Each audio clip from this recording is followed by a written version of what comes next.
ایک رات سلطان نور الدین زنگی نے عشاء کی نماز پڑھی اور سو گئے کہ اچانک اٹھ بیٹھے اور نام آنکھوں سے فرمانے لگے کہ میرے ہوتے ہوئے میرے آقا دو عالم صلی اللہ علیہ وآلہ وسلم کو کون ستا رہا ہے۔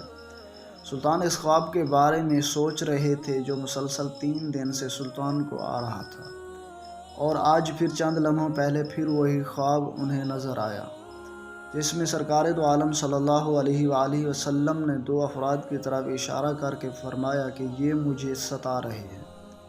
اب سلطان کو قرار کہاں تھا۔ انہوں نے چند ساتھی اور سپاہی لے کر دمشق سے مدینہ جانے کا ارادہ فرمایا۔ اس وقت دمشق سے مدینہ تک کا سفر 20 سے 25 دن کا تھا، مگر سلطان نے بغیر آرام کیے یہ سفر 16 دن میں طے کیا۔ مدینہ پہنچ کر آپ نے مدینہ آنے اور جانے کے تمام راستے بند کروا دیے اور تمام خاص و عام کو اپنے ساتھ کھانے پر بلایا۔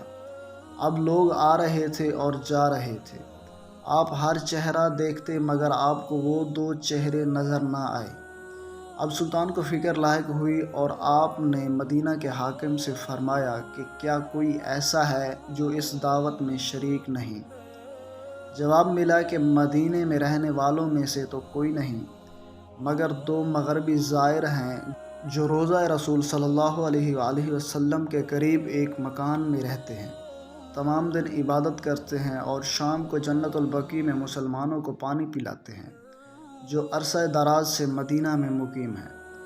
سلطان نے ان سے ملنے کی خواہش ظاہر کی۔ دونوں زائر اپنے آپ کو بہت عبادت گزار ظاہر کرتے تھے۔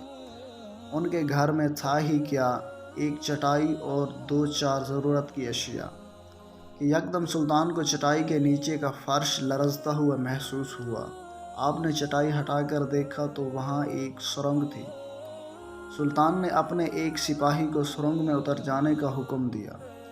وہ سرنگ میں داخل ہوئے اور واپس آ کر سلطان کو بتایا کہ یہ سرنگ تو نبی پاک صلی اللہ علیہ وآلہ وسلم کی قبر مبارک کی طرف جاتی ہے۔ یہ سن کر سلطان کے چہرے پر غیظ و غضب کی کیفیت طاری ہو گئی۔ سلطان نے دونوں کو دیکھا تو پہچان لیا، یہ دونوں وہی تھے جن کے بارے میں نبی پاک صلی اللہ علیہ وآلہ وسلم نے فرمایا تھا کہ یہ مجھے ستا رہے ہیں۔ سلطان نے دونوں زائرین سے پوچھا کہ سچ بتاؤ کون ہو تم؟ حیل و حجت کے بعد انہوں نے بتایا کہ وہ یہودی ہیں اور اپنی قوم کی طرف سے تمہارے پیغمبر سردار دو جہاں حضرت محمد صلی اللہ علیہ وسلم کے جسم اقدس کو چوری کرنے پر مامور کیے گئے ہیں۔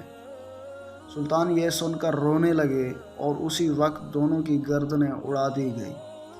سلطان روتے جاتے اور فرماتے جاتے کہ میرا نصیب پوری دنیا میں سے اس خدمت کے لیے اس غلام کو چنا گیا۔